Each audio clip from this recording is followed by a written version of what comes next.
Buonasera, buonasera Verona. Buonasera, il mio nome è Carlo Pastore e sono mega felice, molto contento, mega felice, già mi starebbero bacchettando da dietro perché questa è una notte importantissima, la Veneto Night, la notte dei ricercatori, è una notte in cui faremo uscire la ricerca dagli Atenei, facciamo uscire la ricerca appunto dai luoghi in cui si fa ricerca per condividerla con tutti voi, lo faremo in una maniera inusuale, con la musica, con i talk, con degli interventi diciamo così più strutturati e lunghi, come vedete c'è un po' di tutto, c'è un divanetto su cui ci si può sedere, c'è una zona esperimenti qua dietro, ci sarà una band e per introdurre questa notte, la seconda notte, la Veneto Night, appunto la notte dei ricercatori, è opportuno farlo attraverso le voci più autorevoli, le più indicate per potervi raccontare un po' meglio chi siamo e che cosa faremo questa sera qui in questa bellissima piazza. Farei salire dunque il magnifico rettore dell'Università di Verona, il professor Nicola Sartor, il delegato del rettore alla ricerca scientifica, il professor Mario Pezzotti, e la delegata del rettore alla comunicazione, la professoressa Marta Golini. Buonasera. Buonasera. Buonasera. Buonasera. Buonasera. Come va? Benissimo, la piazza gremita così, è veramente uno spettacolo, grazie a tutti per essere qui, un saluto a tutti di voi. Allora, ci sono diverse dimensioni che questa sera, come dire, si riuniscono su questo palco. C'è una dimensione europea, è una festa europea questa, c'è una bellissima città che è la città di Verona e c'è un Ateneo, l'Università di Verona. Come mai questa notte qui? Quali sono i motivi di questa serata? Diciamo che dal 2005 la Comunità Europea ha deciso di stabilire un giorno all'anno, è la quarta settimana di settembre, in cui in tutta Europa si dedica l'attenzione alla ricerca, ai giovani ricercatori, alla divulgazione, al contatto con i concittadini, anche coloro che non hanno in questo momento necessità o opportunità di frequentare l'università. Noi a Verona abbiamo sempre aderito a questa iniziativa, tutti gli Atenei del Veneto, quindi ci troviamo qui proprio per questo, questa è la data famosa. In questa giornata noi anche associamo altri eventi che hanno comunque lo spirito e l'intenzione di divulgare la ricerca, quindi questa mattina abbiamo aperto laboratori alle scuole medie superiori in modo che possano rendersi conto di quello che viene fatto. Abbiamo avuto questo pomeriggio una cerimonia importantissima, una volta all'anno, la consegna dei diplomi di dottore di ricerca a tutte le persone che hanno conseguito e hanno completato questo percorso, che è il percorso più alto che ci sia in università, quindi quasi 140 persone a cui abbiamo consegnato il diploma. E ora, questa sera, abbiamo avuto nel pomeriggio il lancio del tocco nel cortile del Mercato Vecchio, proprio per poter comunicare la gioia dei nostri studenti e delle nostre studentesse a tutta la città, e ora siamo qui per altri momenti con cui con leggerezza e con un po' di allegria vogliamo mettere a contatto tutti quanti con alcuni risultati della ricerca, alcuni laboratori, alcuni esperimenti.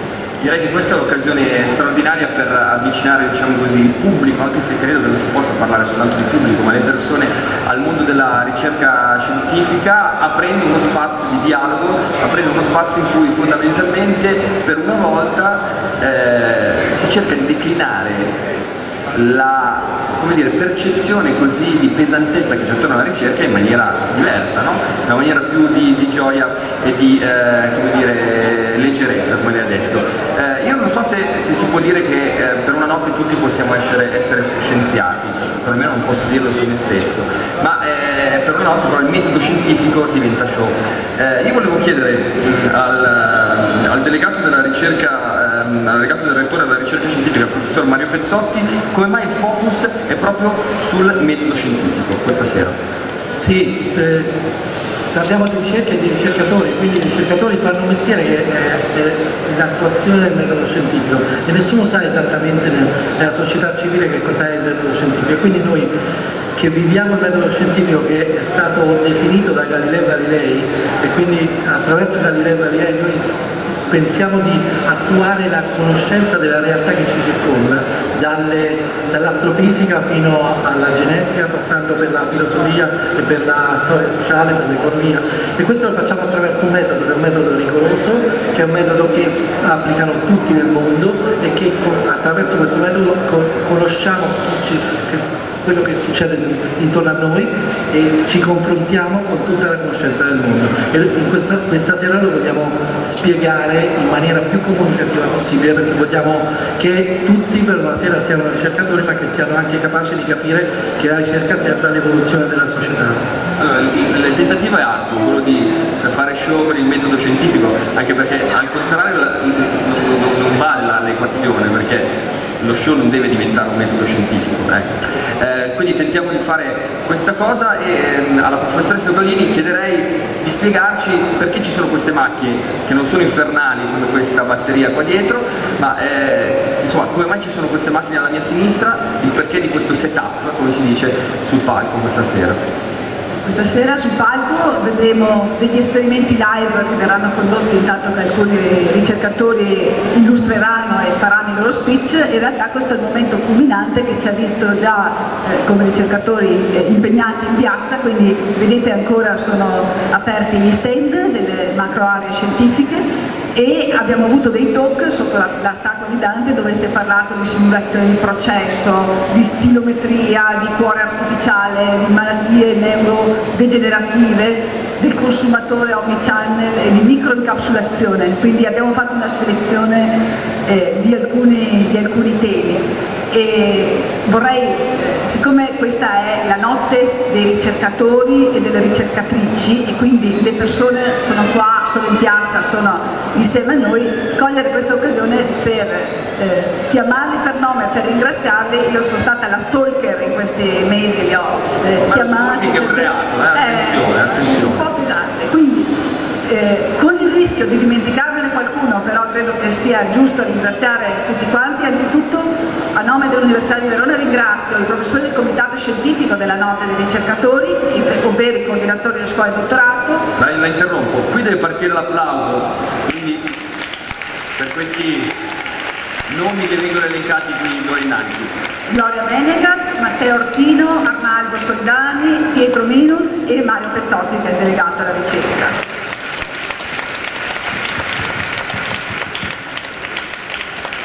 In piazza, nell'area stand e talk, ve li leggo per dipartimento, così c'è possibilità anche di capire la varietà dei dipartimenti, delle discipline e l'essere università, che vuol dire universalità del sapere. Dal Dipartimento di Scienze Economiche abbiamo avuto Roberto Ricciuti e Marcella Veronesi, dal Dipartimento di Economia Aziendale Ilenia Confente, Cristina Florio e Vania Vigolo. Dal Dipartimento di Scienze Giuridiche Claudio Nivoni, Enrico Milano, Sondra Faccio, degli studenti Giulia Davi, Luca Tronconi, Michela Sartori, Elena Lucia Zumerle, Federica Merati e Carlo Alberto Lerco. Dal Dipartimento di Cultura e Civiltà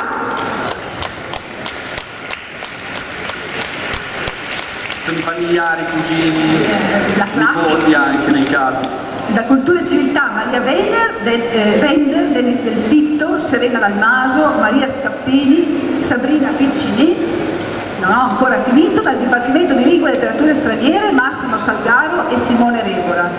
Dal Dipartimento di Medicina Elena Zenaro, Enrica Pietronigro, Tommaso Carlucci, Jessica Rioli, Giulia Iannotto, Anna Slanzi. L'applauso Partito da destra, ecco, dal Dipartimento di Scienze Chirurgiche, Odontostomatologiche e Materne Infantili Alessio Lungaccer, Daniele Rinaldi e Livio Sambiagio. Dal Dipartimento di Neuroscienze e Biomedicina e Movimento Gianluigi Zanusso. Dal Dipartimento di Informatica Silvia Storti, Lorenza Brusini, Riccardo Muradore, Ilaria Boscolo Gagliazzo e infine dal Dipartimento di Biotecnologie Gianni Zoccatelli. Queste persone le avete viste in piazza, ne vedrete tante altre sul palco che chiamerà e ringrazierà. Assolutamente, perché questa sera poi le chiameremo sul palco per fare degli esperimenti, per chiacchierare e soprattutto per raccontare che cosa fanno. Rettore, hanno parlato bene? Benissimo, sì, possiamo promuovere. Possiamo promuovere, perfetto. Io vi ringrazio perché anche insomma, grazie a voi che ci permettete di vivere questa bellissima serata. Grazie davvero, spero che stiate Grazie a voi, buona serata. Grazie mille. È un come dire, momento topico perché dopo la doverosa introduzione stiamo per entrare nel vivo dello show. Io volevo però ringraziare appunto chi permette di, insomma, tutti noi di essere qui. La notte dei ricercatori è ideata e promossa dall'Università di Verona, ideata e organizzata da Studio 27 con il patrocinio del Comune di Verona e con la sponsorizzazione di ESU di Verona, AGSM, il Consorzio di Bacino 2 del Quadrilatero e l'Hotel Leone d'Oro Roseo lo dico perché poi c'è l'ospite che viene dopo, è un ospite speciale, di cui però non dico nient'altro. Ovviamente non può esserci show senza una colonna sonora come si deve. La colonna sonora questa sera è dal vivo, quindi è speciale anche questa, è una band storica, una band che non so se ama essere definita storica perché hanno ancora una carica quasi da esordienti. Fate un grande applauso per i Ridillo! Grazie. Quanti siete? 6? Ci fate un brano? Facciamo un brano, buonasera a tutti. Più che per Ridillo, adesso Ridillo, come si chiama il brano che ci fate per iniziare questa sera? La serata avrà delle cose, diciamo, un pochettino particolari, esperimenti, quindi non è la normalità dell'università e il brano non è normale. Una cover in italiano di Is Not Unusual, la canzone di Tom Jones, famosissima. Fantastico. Ridillo qui a Verona, live.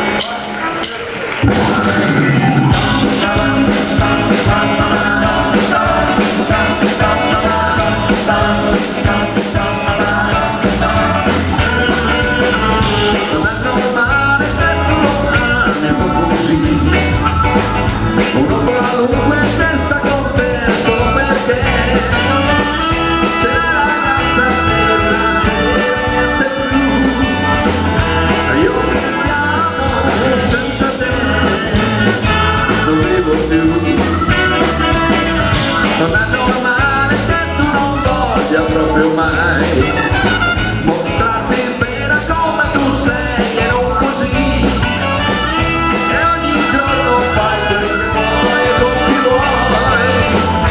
Io che l'amore quanto penso a te, tutto sei per me, che dalla rabbia piangerei, ma se capirai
Ridillo live per Verona, state con noi ovviamente. Vediamo se queste sedie sono comode, lo capirò dopo, perché inizia, come dire, il momento in cui si iniziano a vedere e approfondire le cose. Non c'è solo la musica, la ricerca universitaria è il cuore di questa serata e ci saranno molti ospiti. Le tematiche saranno le più diverse, si partirà dagli stimoli motori, medicina, robotica, c'è lo storytelling, c'è lo shopping anche addirittura, racconteremo anche questo tipo di dimensione in chiave ovviamente di ricerca, la sostenibilità, la creatività, il marketing, insomma i temi sono i più svariati, tutto quanto per raccontare raccontare a tutti voi che siete qui in piazza questa sera come la ricerca possa uscire fuori dalle aule e che sia in qualche maniera il sale della nostra vita quotidiana.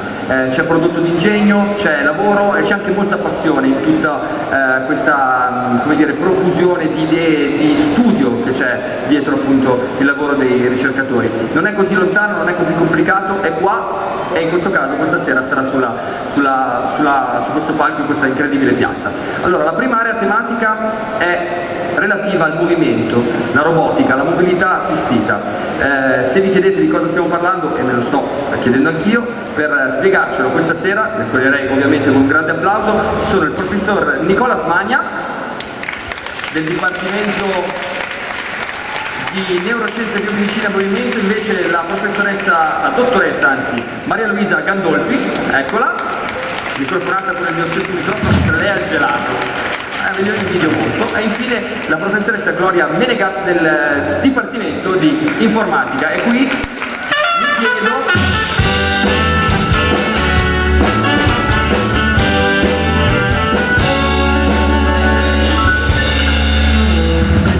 Hanno fatto lo stacchetto perché ho sbagliato l'accento del suo cognome? C'è qualche probabilità. C'è qualche probabilità, secondo me è stato questo. Allora, professor Smagna, dottor Smagna, come va chiamato un professore, un dottore in un contesto del genere? Come preferisce essere chiamato? Occhio gelato? Nicola. Allora Nicola, ci racconti un po' questi macchinari che vediamo qui sul palco e che cosa succede nei prossimi minuti? Perché parliamo di mobilità assistita e in che termini ne parliamo? Bene, forse tante persone non sanno che esistono dei robot, cioè i robot che servono per far muovere le persone. Noi di solito vediamo i robot nelle fabbriche, ma sono strumenti che sono diventati molto importanti per riabilitare anche persone che hanno dei danni al cervello. E qui, questo purtroppo ogni tanto non funziona. Mi hanno detto di puntare là. Cosa c'è? C'è qualcuno che... la direzione dei suoi strali. Lo proviamo ancora una volta, vediamo se funziona. Provo io, vado più vicino? Piuttosto vado io sotto, vado là vicino. Tanto lei che deve dire le cose, non io. No, non funziona, provo. Allora, next. Perché noi quelli vediamo... Sono strumenti che abbiamo un problema, aiutano le persone. Posso dire una cosa, professore? Sì. Allora, se noi qui parliamo di robotica, di mobilità, di tutto il resto, e poi le macchine però non funzionano, ci lasciano a terra, è una figura che figura facciamo? Qui ci vuole un stacchetto di ridillo che sottolinei, diciamo così, il momento di imbarazzo, come nel caso dell'accento di questo.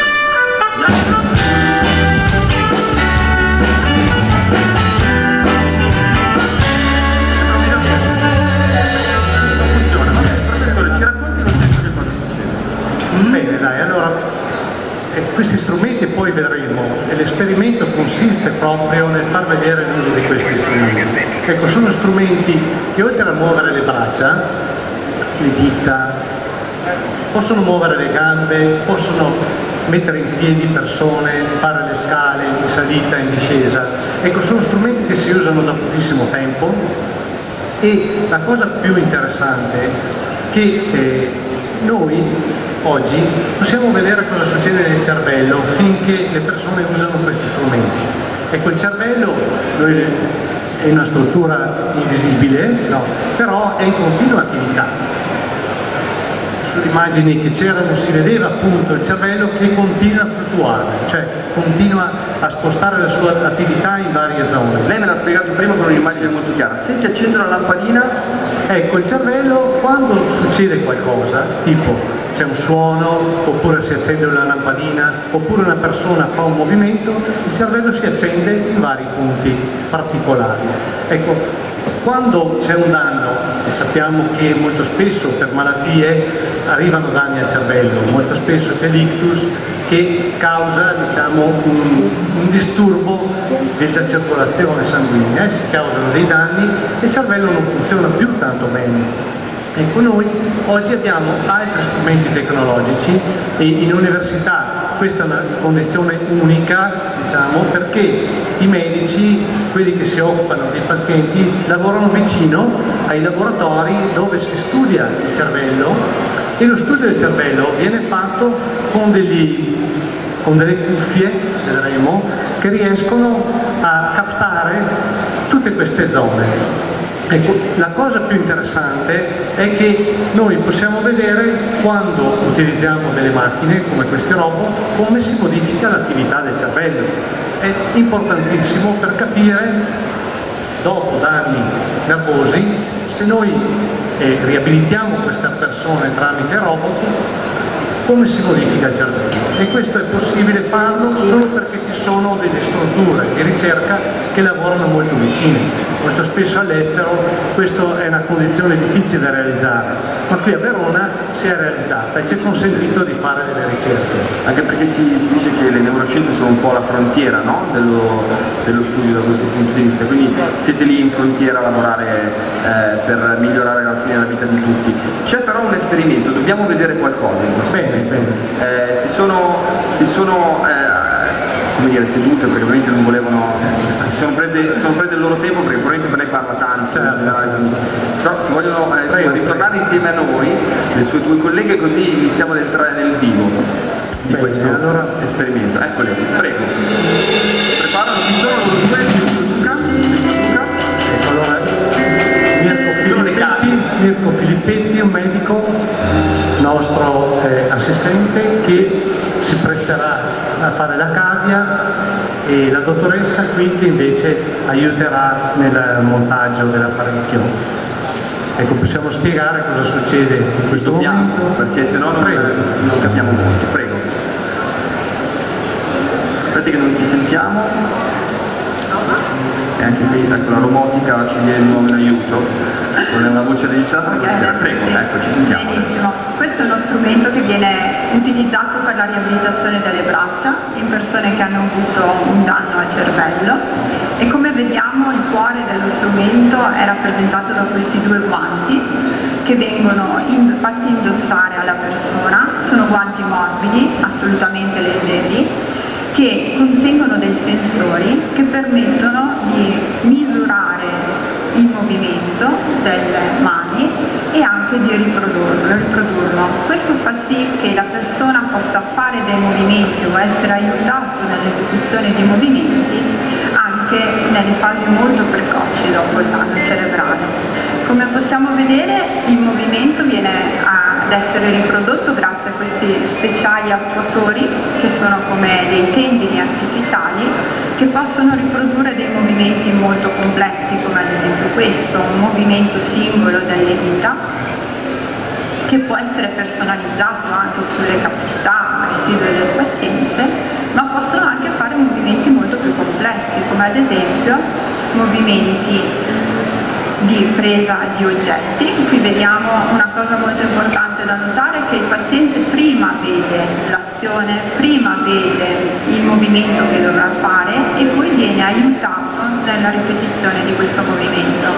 Questo si è visto essere una strategia molto importante per migliorare le persone a recuperare la funzione, e questo può essere fatto molte volte nell'arco della terapia, e sappiamo essere questo un aspetto molto importante per favorire il recupero. Viene portando questa macchina. Di solito per questo tipo di riabilitazione ci vogliono molti mesi. Questa macchina aiuta a velocizzare questo processo o invece aiuta a migliorarlo nel suo svilupparsi? Diciamo che può anticipare la riabilitazione, perché anche questo dispositivo è dotato di questi sostegni dinamici che permettono di togliere il peso dell'arto superiore e quindi di aiutare a muovere gli arti molto più agevolmente, e poi possono intensificare il trattamento e quindi possiamo aumentare la quantità proprio di terapia che possiamo fare. Una cosa importante che vediamo qui è anche questa funzione in cui, grazie ai sensori che sono presenti nel guanto, ipotizzando che questa sia la mano che si muove, se la persona muove questa mano aiuta il movimento dell'altra mano. Quindi il movimento rilevato dal guanto di destra viene trasferito al guanto di sinistra, e questo permette di fare dei movimenti bimanuali. Anche questi si è visto avere un ruolo importante nella riabilitazione. Ma queste sono tecnologie che vanno ancora implementati, diciamo, nella maggior parte degli ospedali d'Italia, o è uno standard in Europa o in qualche altra parte del mondo? Diciamo che non sono, e questo è uno strumento abbastanza sofisticato. Costoso anche, immagino. Sì, per certi aspetti sì, però diciamo che può andare a colmare delle lacune nel trattamento che non sarebbero attualmente attuabili senza questi dispositivi, soprattutto per quanto riguarda la parte di rilevazione degli stimoli, quindi tutto quello che è l'analisi del movimento, che risulta difficile senza un dispositivo robotico. Poi ecco, possiamo anche cercare di capire come funziona il cervello quando facciamo queste cose. Come funziona? In questo senso noi possiamo associare a questo tipo di trattamento la registrazione delle onde cerebrali. La registrazione delle onde cerebrali può essere fatta ad esempio con questa cuffia. Questa cuffia ha degli elettrodi che vanno ad essere posizionati su determinate parti della testa. Qualche giorno fa c'era la Fashion Week, il progetto quasi da Fashion Week questo. Sì, non è molto fashion, però è utile. Però è utile, certo. Quindi il posizionamento di questa cuffia, secondo un metodo scientifico riconosciuto a livello internazionale, ci permette di posizionare gli elettrodi in posizioni fisse della testa e ciascun elettrodo registrerà l'attività elettrica di un'area cerebrale. Quindi noi, se ad esempio adesso potessimo registrare, noi vedremmo un tracciato di questo tipo in cui le onde elettriche che vengono registrate da questa cuffia sono rappresentate sul video con anche una latenza temporale e ogni riga rappresenta un elettrodo, quindi ogni riga rappresenta un'area cerebrale. Adesso siamo a riposo, ma noi possiamo fare questa cosa anche durante il movimento. Quindi a riposo è così? A riposo scendiamo. Un cervello, cioè non il mio cervello in questo momento, ma qualsiasi altro è così. È così, oscilla, esatto. Io non lo so, non voglio neanche pensarci. Quando andiamo a fare un movimento, adesso non era possibile fare la registrazione per diversi motivi logistici, ma poi vedremo. Noi possiamo comunque fare il movimento e registrare contemporaneamente l'attività cerebrale. Grazie alla collaborazione poi con gli informatici e gli ingegneri noi possiamo elaborare queste onde e dare un valore, che come vedremo il professore adesso spiegherà. Professore, è iniziato a funzionare? Ha visto? Sì, sì. Era il cervello che doveva rimettersi in movimento e quando le onde tornano a muoversi anche come dire, le slide tornano a girare. Bene, allora qui si vede chiaramente cosa succede quando facciamo un movimento, no? Vediamo tante onde, queste onde per noi sono incomprensibili. Ecco che è una cosa interessante, lo dico perché io sono un amante della musica, sembrano le tracce di una canzone, è il cervello come una gigantesca opera orchestrale, mi sembra di vedere. Diciamo che in un certo senso è così, è come una sinfonia, no? E solo che la musica che noi poi sentiamo fa una sintesi di tutto quello che succede sullo spartito, no? E nel laboratorio della professoressa Menegaz fanno proprio questo, loro riescono a trasformare queste onde in immagini che ci fanno capire bene cosa avviene nel cervello. Vediamo se... Allora, sai come faccio in questi casi? Ecco, vedi, no. Tornato. Andiamo avanti, l'abbiamo già detto questo. Io di solito come quel televisore... Allora, comunque, qui vedete che in alcune malattie il cervello viene danneggiato e in queste zone non funziona più come prima. Purtroppo questo è l'esperimento. L'abbiamo già visto, tra l'altro. L'abbiamo già visto. Quando non funziona più, eccoci qua.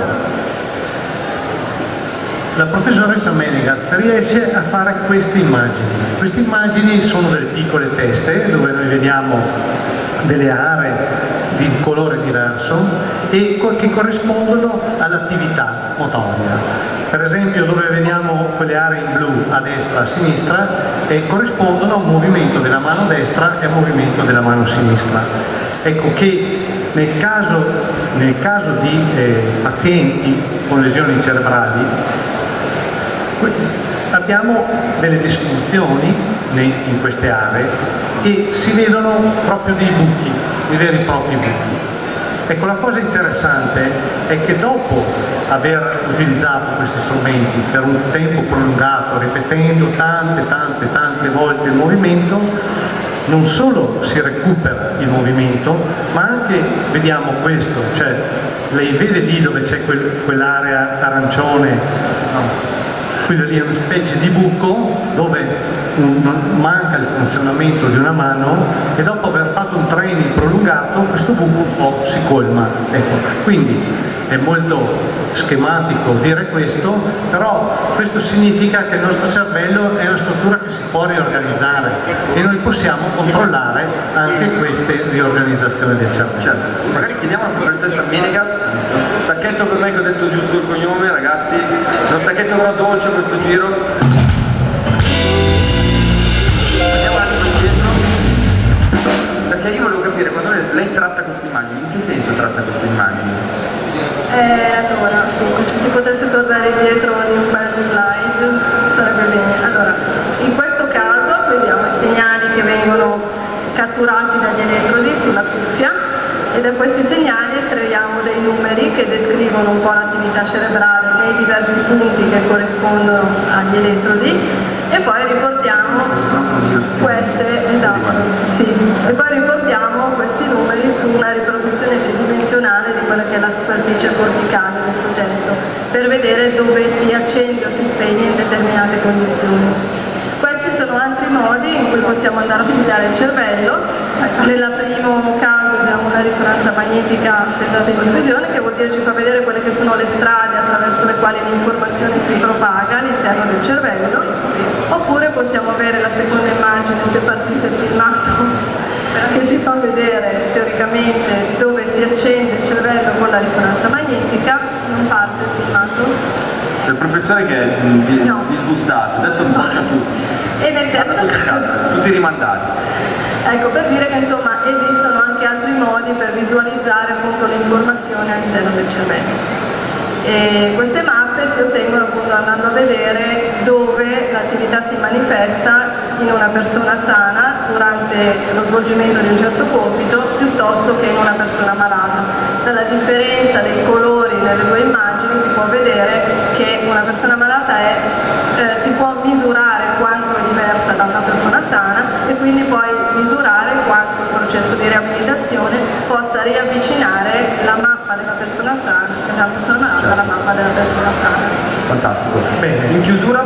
Allora, ci sono tante prospettive per questo. Già la collaborazione di laboratori di ricerca all'interno dell'Università di Verona ha prodotto scienza che diciamo è già conosciuta a livello internazionale.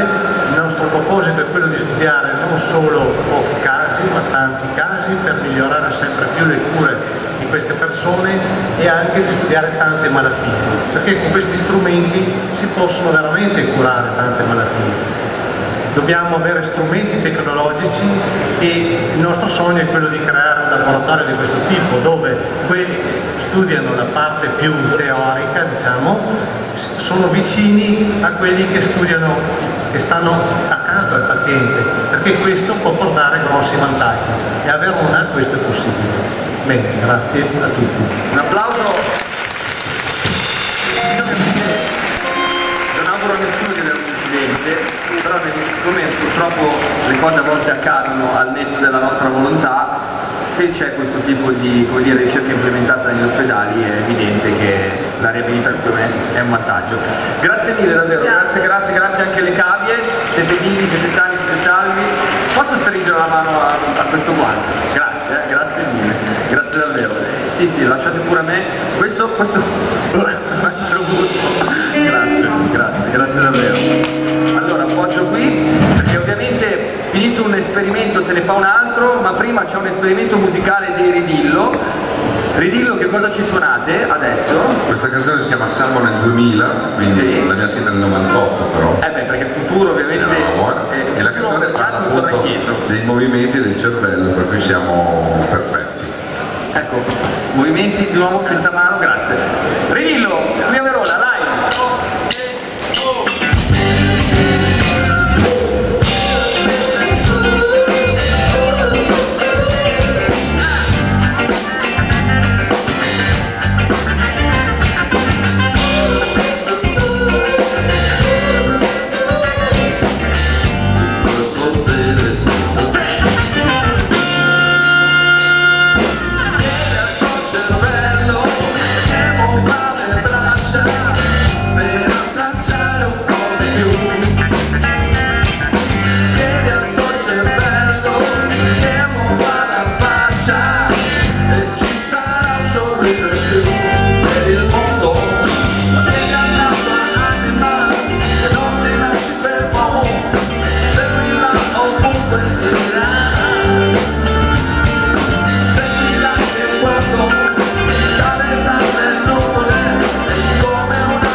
questo nuovo esperimento? Stai scrivendo? Cosa stai facendo? Perché scrivi delle cose?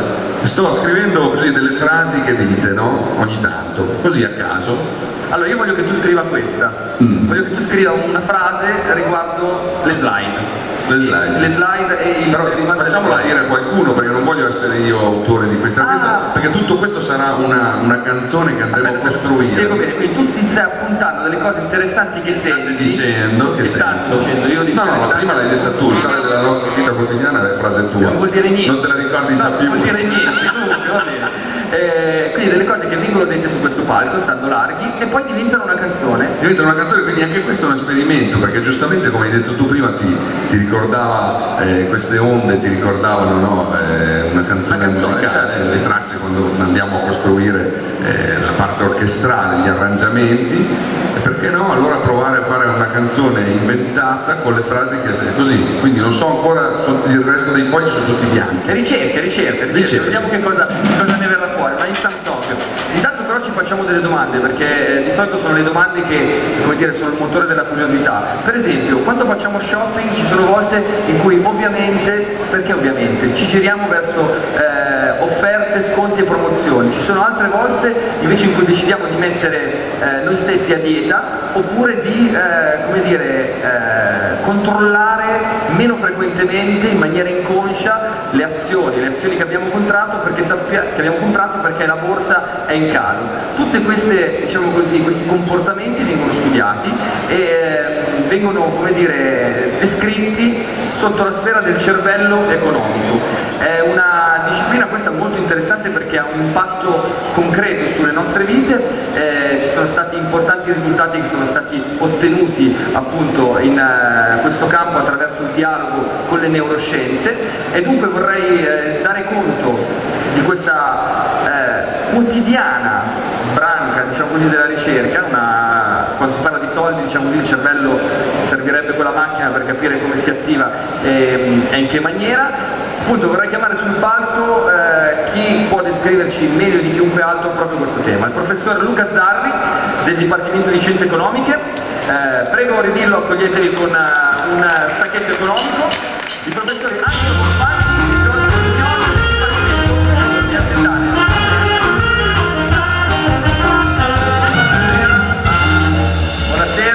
Buonasera, allora professor Zarri, tra l'altro mi permetto di dire, lei è una persona molto elegante, molto gentile, perché a Milano lo Zarro è il Tamaro. Sono studiato a Milano e purtroppo ci sono passato. No, però io mi sono passato quindi va bene. Prego. Questo è il telecomando della discordia. È tutto dedicato a lei, è tutto nelle sue mani. Vuole che la lasciamo da solo mentre ci illustra queste cose, ci sediamo sul divanetto? Come preferisce? O le stiamo fare che magari il professor Mion per il momento si può un attimo sedere, oppure ci aspetta di lato. Al banco subito seduto. Subito la parola al collega professor Bonfanti per qualche considerazione introduttiva e poi entriamo nel merito dei temi shopping, investimenti a cui hai accennato prima. Grazie Luca e buonasera a tutti. Io quotidianamente mi occupo di prendere diverse decisioni del mio lavoro di ricerca, mi occupo di prendere diverse decisioni legate sia all'ambito del marketing sia all'ambito del management. E così come noi tutti quanti i giorni prendiamo diverse decisioni, non so, legate a come vestirci, cose dove mangiare, come trascorrere il tempo libero, così anche le imprese prendono tante diverse decisioni, fondamentalmente legate al cercare di individuare quali sono le migliori strategie da adottare per cercare di affrontare la crescente e pressante competizione. Non so, ad esempio ci sono moltissime imprese che studiano il comportamento dei consumatori, come ci è appena stato detto, e questo lo fanno perché? Perché in questo modo cercano di individuare quali sono i bisogni dei consumatori e da lì poi mettere in atto quelle strategie migliori che possano cercare di soddisfare nel miglior modo possibile i consumatori stessi. Però c'è un problema, perché il mondo delle imprese non è un mondo esatto, non è basato su delle regole certe, non è basato su delle procedure chiare da poter seguire. Come poc'anzi prima ci veniva detto, la realtà quotidiana delle imprese vede imprenditori e manager prendere diverse decisioni, ma i manager e imprenditori stessi non sanno esattamente quali quale sia la decisione migliore da prendere. I motivi che portano le imprese ad avere difficoltà nel prendere decisioni sono legati a diversi fattori. Alcuni di questi fattori ci verranno ora presentati più in dettaglio dal collega, al quale io cedo direttamente la parola. Grazie Angelo. Dove andate? Cosa fate? Non lo dico io, lo dico io. Nel senso che prima lo fa sedere, poi lo fa andare via. Sì, infatti cerchiamo un po' di stare in esercizio. Mi aiuteranno i colleghi assieme ad altri colleghi che sono diciamo, già posizionati adeguatamente, perché questo intervento prevede una componente interattiva. Cerchiamo di coinvolgere il pubblico e vediamo se ci danno una mano ad affrontare alcuni temi e in questo modo potrà entrare meglio nell'economia. Il Veneto, il cervello economico presumo che funzioni bene, cioè così si dice perlomeno. Certo, quindi cerchiamo di vedere se anche stasera abbiamo conferma al riguardo. Quindi intanto i colleghi vi stanno distribuendo dei semplici cartoncini double face con due colori, fronte e retro, da una parte c'è il fucsia, dall'altra l'azzurro, scelti per ragioni di efficacia diciamo cromatica serale, e non c'è una cromoterapia dietro, diciamo. No, non c'è uno studio dietro, no, volevo scegliere i colori di Verona e dell'Europa ma non andavano bene per ragioni tecniche, quindi abbiamo optato per questi colori. Vi spiegherò tra un attimo a che cosa servirà questo cartoncino che intanto vi stanno distribuendo. Intanto appunto direi due parole introduttive sull'economia comportamentale, che è la materia che insegno principalmente qui a Verona, un corso che abbiamo introdotto da alcuni anni in Italia, che è già presente in tanti insegnamenti nelle facoltà di economia diciamo di tutto il mondo. Fondamentalmente questa disciplina si occupa di cervello economico, nel senso che sulla base di un dialogo sempre più stretto con la psicologia e con le neuroscienze cerca di mettere a fuoco quelle che sono le modalità decisionali dell'agente economico in maniera per così dire più realistica rispetto all'approccio economico classico, cercando quindi di spiegare i comportamenti reali delle persone, tenendo conto di tutta quella serie di distorsioni cognitive e di fattori emotivi che spesso condizionano anche inconsciamente, come dicevi tu all'inizio in premessa, le nostre scelte. Ecco, tutta questa dimensione non consapevole viene messa a fuoco attraverso metodi particolari. Il metodo scientifico è il tema della serata. Uno dei metodi sono il dialogo con le neuroscienze, che ha dato vita anche alla cosiddetta neuroeconomia, che è appunto quella branca di studi che utilizzando metodi propri delle neuroscienze, prima abbiamo visto neuroimaging, risonanza magnetica funzionale, cerca di vedere quali aree cerebrali si attivino quando sono in gioco scelte economiche che vengono simulate in laboratorio, come una scelta di acquisto di un prodotto piuttosto che un altro, di un'azione o di un titolo per quanto riguarda gli investimenti finanziari.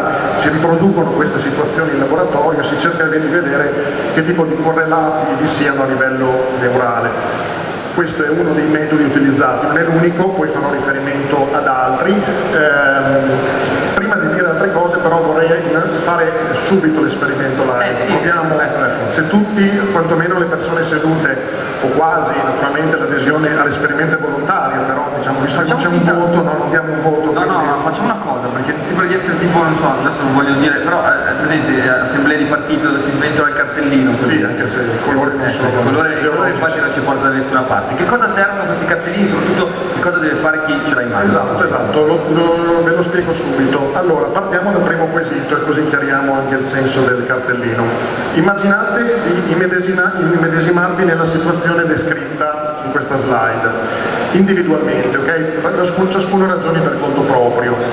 Supponete di aver acquistato per 100 euro un biglietto per un concerto di Ligabue. Parecchie settimane dopo acquistate per 50 euro un biglietto per un concerto di Vasco. Fantasia, comunque. Cioè, sì. Fantasia. Ritenete che il concerto di Vasco sarà più bello del concerto di Ligabue. Qui violiamo le preferenze soggettive, però diciamo, questo prevede l'esperimento, no? Di immedesimarsi anche in questo.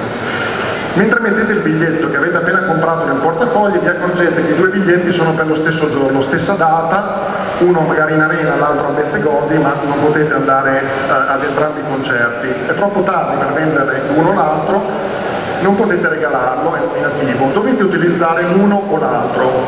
La domanda che vi pongo è: quale biglietto in questa situazione decidete di utilizzare?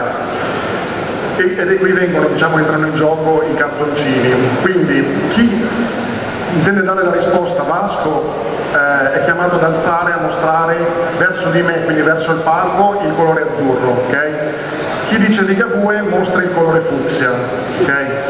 Quindi se siamo pronti votiamo, tra virgolette, alziamo tutti il cartoncino, non c'è voto, quindi lo teniamo alzato qualche secondo, bene, direi che può bastare, grazie, abbassiamo, e questo è un primo quesito. È abbastanza evidente, non diciamo proprio adesso... Commentiamo dopo, perché intanto andiamo avanti con l'esperimento vero e proprio, che comprende un secondo quesito ancora più semplice del precedente, non c'è tutta una situazione come quella di prima.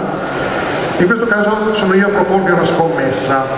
Supponete che abbia in mano una moneta da €1 e vi dico che se viene croce perdete 50 euro, se viene testa vincete 50 euro, ok? Quindi la domanda è se questa scommessa l'accettereste o meno, sapendo che ho una moneta regolare, non truccata in mano e che può uscire quindi un esito come l'altro, che ci sono queste conseguenze monetarie associate, ok? Quindi anche qui utilizziamo i due colori, ok? Chi è disposto ad accettarla mostra il colore azzurro verso il palco, chi non è disposto mostra il colore fucsia. Prego. Pronti? Anche qui la risposta è, cioè, l'impatto visivo lo mettiamo dopo. Esatto, però ci sta come commento. Poi queste campane che impediscono lo svolgersi della scienza. No, direi che come sottofondo per il momento accompagnano. È una cosa di ridicolo. C'è il giusto equilibrio. Completiamo l'esperimento, poi commenteremo adeguatamente con un terzo quesito molto simile al precedente. In questo caso vi propongo sempre una scommessa, sempre con la moneta di prima di €1 in mano. Se viene croce perdete 50 euro, se viene testa vincete non 50 come prima ma 200 euro. Di nuovo una scommessa che accettereste oppure no, sempre individualmente. Chi dice sì mostri l'azzurro, chi dice no mostri il fucsia. Vedete solo un attimo. E qui è qualcosa è cambiato. Qualcosa è cambiato di significativo e di visivamente percepibile subito, senza troppe analisi, diciamo, sofisticate, no? Commento tra un attimo, intanto lasciamo che i tecnici montare perché possiamo dire che cercheremo di mostrare le risposte se riusciamo. Inchioderemo alle vostre risposte. Esatto, sarete messi alla berlina pubblicamente, più pubblicamente di così. Ora, diciamo che per quanto concerne l'economia comportamentale, intanto faccio qualche considerazione ulteriore sull'argomento. Un nome di riferimento è quello del premio Nobel Daniel Kahneman, psicologo, però insignito del Nobel per l'economia nel 2002, proprio per il contributo essenziale che ha dato allo sviluppo di questa disciplina, che in realtà, come potete capire, è più un programma di ricerca con un taglio fortemente interdisciplinare, appunto, nasce e si sviluppa grazie a un dialogo strettissimo, direi sempre più stretto, tra economia, psicologia e neuroscienze. Qual è il punto fondamentale, diciamo, di una riflessione che possiamo condividere in poco tempo e che è centrale nell'ambito di questa disciplina? Il punto fondamentale è che noi oggi come consumatori, rispetto al recente passato, disponiamo di infinite opportunità di scelta, no? Quando andiamo al supermercato, quando vogliamo consumare o acquistare online, quando vogliamo nutrirci di informazioni, appunto si parlava anche nel pomeriggio del problema delle bufale, delle fake news, c'è una infinità di fonti, il problema non è trovare delle possibili scelte, no? Il problema non è questo, il problema è che semmai all'opposto, paradossalmente troppa scelta crea un rischio di paralisi decisionale, non riusciamo a districarci in questa giungla, no? Siamo disorientati, al punto tale che ci sono delle app di successo che sfruttano questo e si propongono come selezionatrici di informazioni proprio per aiutare la persona a districarsi in questa selva. Cioè, più in generale, il problema qual è? Che da un lato, vediamo se riusciamo a scorrere. Maledetto, questo qui secondo me è stato Zuckerberg in questo momento che, mettendo in crisi questo overload di informazioni, ha visto che non stiamo parlando di Facebook. Ecco. Prego, se no. No, la domanda è, in realtà verte proprio su questo fatto. In un mondo in cui tutto ciò che facciamo diventa informazione, diventa data, in un mondo in cui il marketing studia il nostro data proprio attraverso il comportamento che abbiamo sul social, l'economia comportamentale, cioè l'incrocio fra neuroscienze, psicologia e lo studio dei nostri comportamenti attraverso quello che abbiamo visto, che poi analizzeremo meglio, come si pone? È uno strumento al servizio del marketing come il data oppure no? Sì, questo è un grosso quesito che ha implicazioni anche di tipo etico e in effetti il punto di vista da cui ci poniamo è cruciale per capire appunto come porsi e rispondere a certi problemi. Questa sera io sto cercando di fare riflessioni centrate su noi consumatori, perché tutti noi siamo consumatori, no? E molti di noi anche piccoli risparmiatori, no? Magari abbiamo dei risparmi, investiamo in borsa, quindi dal lato della domanda, diciamo così, siamo tutti consumatori e investitori, e mentre la domanda che ponevi tu è più magari legata al comportamento di chi ci offre i prodotti e servizi, quindi dal lato dell'offerta. È chiaro che questa ricerca ha implicazioni per entrambi, diciamo, i lati del mercato, no? E ci sono dei problemi etici di non poco conto legati al come si comporta chi tenta poi di sfruttare certe debolezze anche della razionalità che noi abbiamo, cognitive. È un grosso tema e il punto fondamentale è che quello che serve è una presa di coscienza da parte nostra appunto di tutte queste caratteristiche che noi possediamo. E quali sono queste caratteristiche? Fondamentalmente si legano a un concetto di razionalità limitata messo a fuoco per primo dal premio Nobel Simon alcuni decenni fa, e tema quanto mai attuale, in quanto da una parte a fronte di quella informazione tendenzialmente illimitata di cui parlavamo prima abbiamo una capacità cognitiva dell'essere umano, di ciò che noi siamo, che invece è assolutamente limitata. È limitata per varie ragioni. E la buona notizia in tutto questo che ci fornisce l'economia comportamentale è che comunque c'è una prevedibilità della nostra non razionalità, perché gli errori che tendiamo a compiere sono sistematici. Questo è una buona notizia nel senso che possiamo conoscere i meccanismi sottostanti con un approccio scientifico, metterli a fuoco, e se come cittadini ne prendiamo coscienza questo ci dà anche l'opportunità di difenderci rispetto ai rischi a cui facevi riferimento. Quindi l'errore ci potrebbe salvare in qualche maniera? Sì, la conoscenza dell'errore in particolare, proprio perché l'errore è lì, in qualche modo affonda le radici nella nostra psicologia economica, come è stato detto, e si tratta di comprenderlo, no? Una delle acquisizioni più importanti nell'ambito di questo programma di ricerca è la distinzione di Kahneman tra sistema 1 e sistema 2, cioè è come se dentro di noi, estremizzando e semplificando naturalmente un attimo, convivessero un Homer Simpson e un Mr. Spock, o da un lato i personaggi di Inside Out e Mr. Spock, cioè un sistema 1 più centrato sull'emotività, sull'impulsività, sulla scelta rapida, e un sistema 2 che contiene la razionalità, la capacità deliberativa, la riflessione, ma ecco qui il punto chiave, molto spesso non siamo nelle condizioni, magari perché siamo messi sotto pressione, perché le condizioni della vita ci spingono a decidere in fretta, non riesce sempre ad attivarsi questo sistema 2, quindi non significa che siamo stupidi se facciamo prevalere il sistema 1, ma magari in certe condizioni il tempo non è sufficiente per l'attivazione del nostro secondo io, per così dire. Ciò che Kahneman mette a fuoco è che appunto la nostra architettura cognitiva è duale, ha questa dualità dentro di sé. Quando parliamo la nostra lingua o il dialetto veronese, se siamo veronesi, non è il mio caso, utilizziamo il sistema 1, quando parliamo una lingua straniera, come forse il dialetto veronese nel mio caso, abbiamo bisogno del sistema 2. Ci faccia sentire qualcosa del sistema 2 nel suo caso. Condividiamo qualche goccia risotto alla fine. E così via, cioè i due sistemi possono attivarsi entrambi, ma non è detto che lo facciamo sempre. Un punto chiave è che tra i due sistemi a volte c'è armonia, ma in molti casi i due sistemi entrano in conflitto, cioè ciò che ci si suggerisce il sistema 1 di fare non è detto che vada nella direzione di favorire il nostro benessere di lungo periodo. Un esempio lo facevi implicitamente tu all'inizio citando le difficoltà che abbiamo se vogliamo metterci a dieta o smettere di fumare. Il sistema 1 ci dice che è piacevole mangiare, è piacevole fumare se siamo fumatori. Il sistema 2 ci fa capire che non ci fa tanto bene andare avanti su quella strada. C'è un conflitto, c'è chi riesce a gestirlo virtuosamente e chi fa fatica, naturalmente non siamo tutti uguali, altri fattori poi subentrano, ma di base il problema è lì, no? E cosa c'entra tutto questo con il nostro esperimento? Qui lasciamo stare altri esempi che ci porterebbero lontano, ma credo che tutti noi siamo familiari con giochi di illusione ottica come quello che abbiamo in questa slide, no? La prima volta che abbiamo visto una immagine di questo tipo abbiamo i nostri occhi cosa ci hanno detto? Che le due linee orizzontali lì al centro sono di lunghezza diversa. In realtà sappiamo che sono uguali. Però è difficile convincersi del fatto che siano uguali queste linee, no? Però la realtà, la verità è questa. Il sistema 1, per così dire, ci porta in errore, ci porta a dire due linee sono diverse. Il sistema 2, che ha bisogno però di qualche secondo di visione in questo caso, ci dice no aspetta, mi stavo sbagliando. Semplifico, Homer dice oh!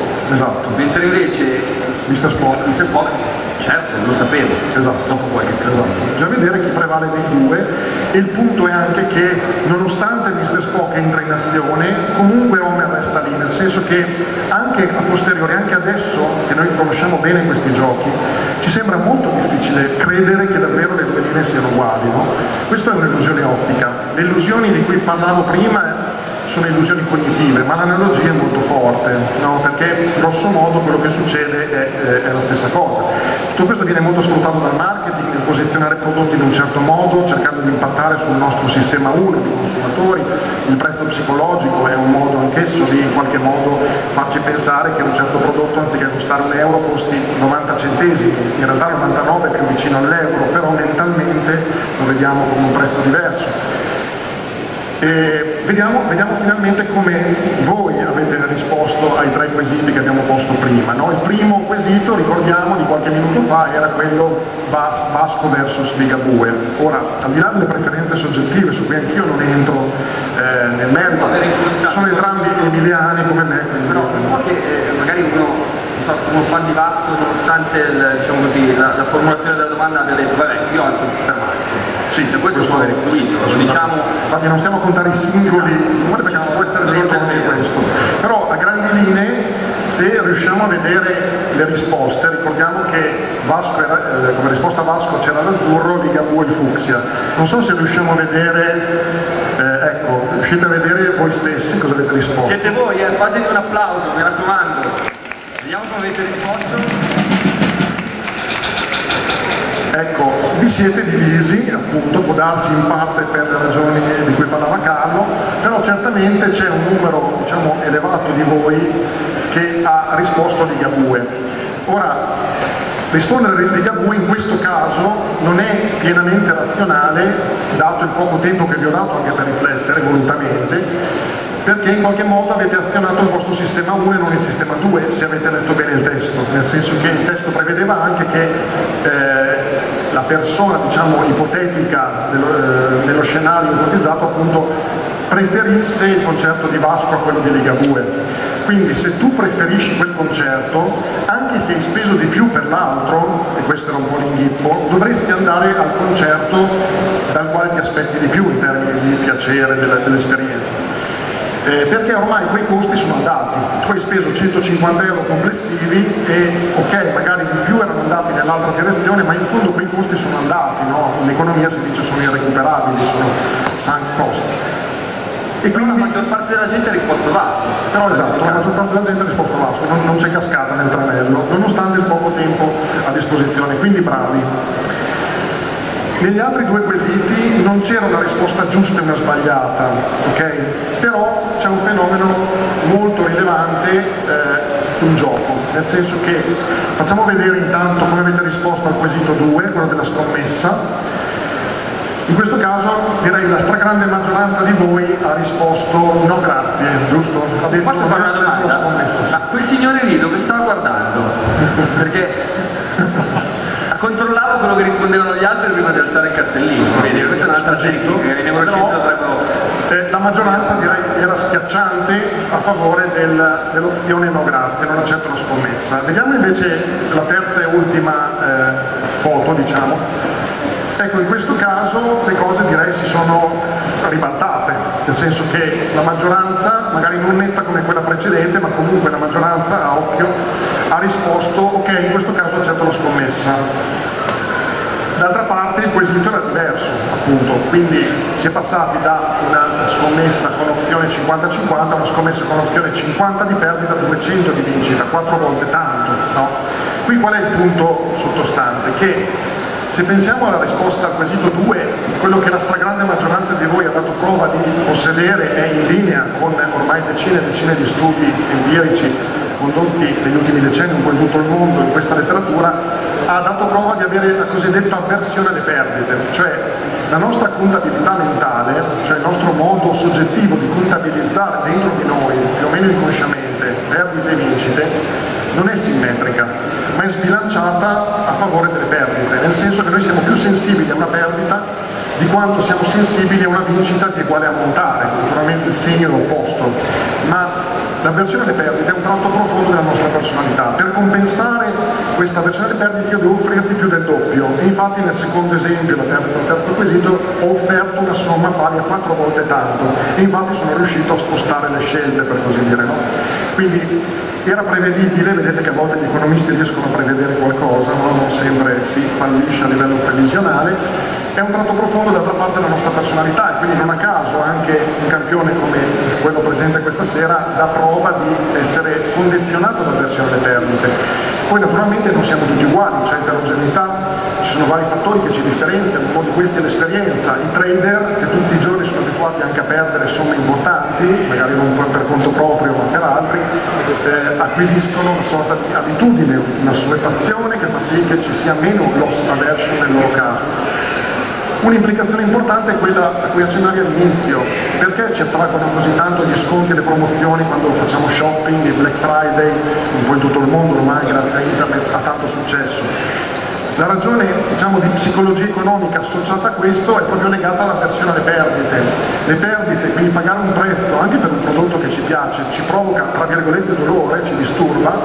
È chiaro che lo sconto è un analgesico a quel punto, è un alleviante di quel tipo di dolore, tra virgolette. È l'analogo dell'analgesico in medicina. E quindi c'è un fondamento, diciamo, psicologico alla base del successo di iniziative di marketing molto note, legate anche all'utilizzo di prezzi psicologici come quelli citati prima. Un'altra situazione appunto in cui c'è conflitto tra sistema 1 e sistema 2 è quella legata alle scelte intertemporali. Molto spesso noi abbiamo problemi di autocontrollo rispetto al fumare, rispetto al mangiare, rispetto al bere magari. E il problema è di nuovo un conflitto tra un sistema 1 che ci porta a privilegiare il presente e un sistema 2 che ci porterebbe a privilegiare il futuro, sempre nostro, non stiamo parlando di altre persone, tutto a livello, per così dire, intrapersonale, intraindividuale, ma il conflitto c'è, non riusciamo a fare quello che Ulisse, caro a Dante, faceva con le sirene, non riusciva a fare con le sirene. Quindi scelgo una strategia di self-commitment, scelgo una strategia che mette al primo posto il mio, diciamo così, benessere di medio-lungo, diremmo con un linguaggio moderno, no?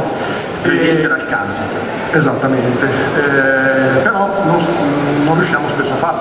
Anche utilizzare mezzi di pagamento come la carta di credito, ovviamente utilissima e consigliabile, soprattutto in paesi come il nostro che ancora usano troppo il contante, però in certe situazioni è un'arma a doppio taglio a livello di psicologia della scelta, perché tende a separare il momento del piacere dell'acquisto dal dolore del pagamento, no? Io prendo oggi un prodotto e con la carta di credito o con credito al consumo pago domani. Questo è pericoloso perché rischio di non essere un bravo gestore delle mie finanze a causa di questi bias all'opera, e quindi tutto questo va tenuto in considerazione. Tendenzialmente quello che posso dire io è se mi dice quando c'è il corso io mi iscrivo, perché credo che sia una cosa estremamente prendere impegni. Ecco, poi tra l'altro accettiamo anche uditori, quindi. Certo. E poi tra l'altro li ha parcheggiati lì, sono tornati dal bagno da 2 ore, erano andati a fumare. Infatti chiamerei intanto il professor Mion, e io intanto concludo e vi passo la parola per la conclusione finale. Un ultimo cenno all'economia sperimentale, se lasciate la slide, ma solo per un attimo, poi la passo la parola al collega. Per fare riferimento agli esperimenti in economia, nel senso che, siccome questa serata è dedicata al metodo scientifico, in economia comportamentale si utilizzano varie metodologie. Una di queste è la neuroeconomia, a cui abbiamo accennato prima, un'altra è l'economia sperimentale. Quindi il metodo sperimentale, proprio delle scienze naturali, lo conosciamo da Galileo in poi, associato ad altre discipline, da alcuni anni è entrato fortemente anche nell'analisi economica, con laboratori di economia sperimentale, ne abbiamo uno da un anno anche qui a Verona, al Polo Santa Marta, che assomigliano a delle aule informatiche a prima vista, e però sono dei laboratori di economia sperimentale in cui, in un contesto di interazione computerizzata, si consente alle persone di simulare situazioni economiche appunto in laboratorio, in un contesto quindi altamente controllato, e avendo anche il vantaggio dell'incentivazione economica. Noi paghiamo le persone per partecipare e lo facciamo in funzione delle scelte, in modo tale che le scelte siano, diciamo così, consapevoli e legate a delle conseguenze significative. Cervello economico. Esatto, e quindi questo, ecco, è, diciamo, un elemento che mi piaceva sottolineare. Io termino ringraziandovi, lasciandovi alcuni consigli consigli di lettura e passo la parola al collega professor Mioli per la bibliografia in effetti doverosa. Grazie, un applauso al professor Zarri. Penso che ci abbia convinto che l'economia non è una cosa noiosa e che la ricerca non si ferma mai, no? Anche noi ci occupiamo tutti i giorni di gestione aziendale, che sia management, marketing, accounting, abbiamo a che fare con sistemi molto complessi che sono sistemi di relazioni e quindi se vogliamo essere rigorosi nella nostra ricerca dobbiamo tenere conto che non siamo delle macchine completamente prevedibili, ma abbiamo bisogno di considerare questi aspetti. Questa è la base della nostra ricerca, che magari si basa anche nel dare fuori i cartellini, quindi c'è ma tra l'altro devono fare, possono tenerli i cartellini? Possono tenerli. Ricordo della serata. Grazie davvero, grazie mille. Professor Mion, professor Zarri, professor Bonfanti nel Castillo nell'angolo, loro invece sono i Ridillo. Sembra giusto, parlando di tecniche di vendita eccetera, facciamo un brano che si chiama Supermarket. Si dice danè qui a Verona? Skei. No, io non so dire, però credo. Skei. Saludito? Saludito? Vuol dire. Cosa vuol dire? Vuol dire cosa detto. Ah, Saludito, ok. Saludito pensavo fosse una città io, vabbè, suonate che vieni.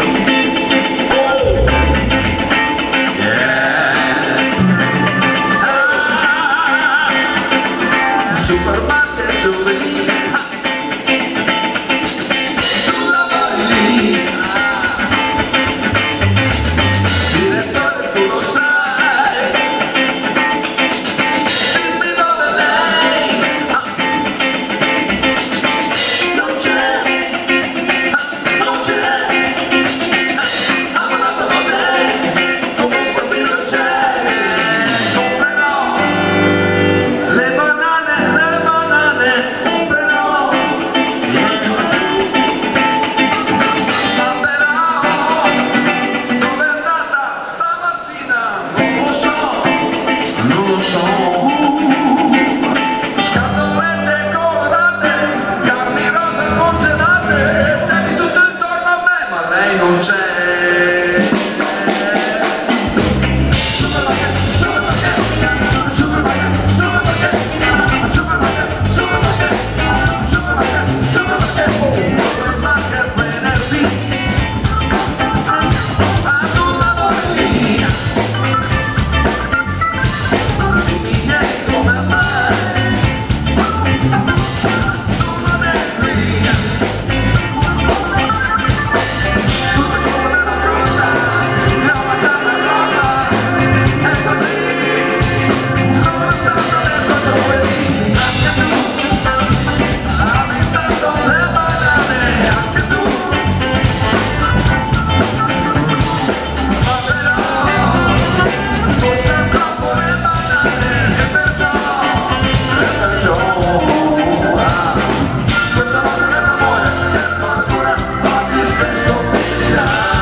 Cosa avete scritto prima? La maggior parte della gente ha risposto Vasco.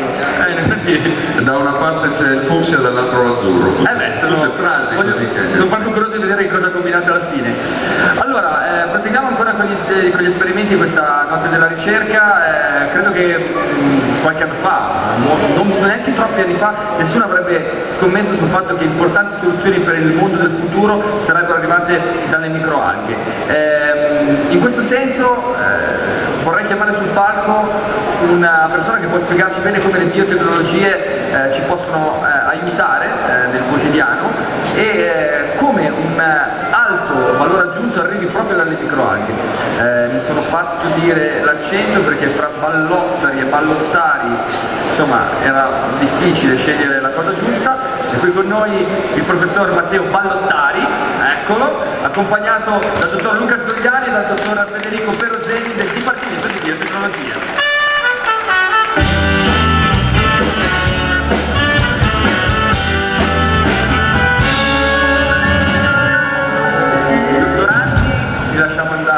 E lasciamo gli esperimenti. Ecco, le lascio al palco così ci spiega di che cosa si tratta. Molecole, biomolecole, biotecnologie, microalghe. Di cosa stiamo parlando? Certo. Allora intanto buonasera a tutti.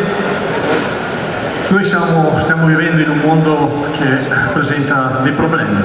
Infatti come sapete la popolazione mondiale sta aumentando in maniera quasi esponenziale e nel corso degli ultimi 50 anni, vediamo se vanno avanti le slide, nel corso degli ultimi 50 anni l'utilizzo di combustibili di origine fossile ha portato un forte aumento dell'anidride carbonica all'interno dell'atmosfera. Vedete in soli 50 anni quanto è aumentata la concentrazione di CO2 e questo porta all'effetto serra. E l'effetto serra vuol dire riscaldamento del nostro pianeta. Dobbiamo trovare delle soluzioni da un lato per produrre del cibo per tutta la gente che sta arrivando al mondo, ma al tempo stesso anche dobbiamo trovare delle soluzioni per ridurre la CO2 che c'è nella nostra atmosfera. E in questo senso ci viene in soccorso un biologico bellissimo che si chiama la fotosintesi. Cos'è la fotosintesi? La fotosintesi è quel processo tramite cui le piante utilizzano l'energia solare, il sole, per produrre biomassa. E questa biomassa, quindi la fotosintesi, è ciò che ci ha permesso nel corso dei millenni di poter vivere.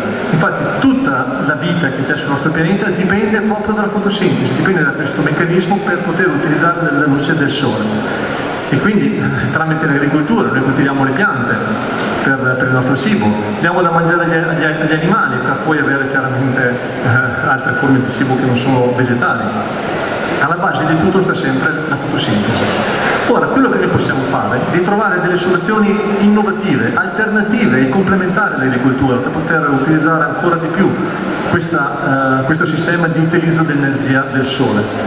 Ecco che noi stiamo lavorando negli ultimi 10 anni sulle microalghe. Cosa sono le microalghe? Le microalghe sono degli organismi, dei microorganismi che fanno la fotosintesi esattamente come le piante, anzi anche meglio delle piante perché hanno un'efficienza più alta. E quello che possiamo fare è di coltivare questi microorganismi all'interno di impianti industriali, come si può vedere in queste slide, che possono essere posizionati dovunque senza la necessità di avere del terreno fertile. Perché non possiamo coltivare il mais, ad esempio, in alcune zone desertiche? Perché il terreno non è fertile, ma possiamo mettere questi impianti. E quindi possiamo trovare delle soluzioni nuove, alternative e complementari all'agricoltura per utilizzare l'energia del sole per produrre biomassa. E cosa ci possiamo fare con la biomassa delle alghe?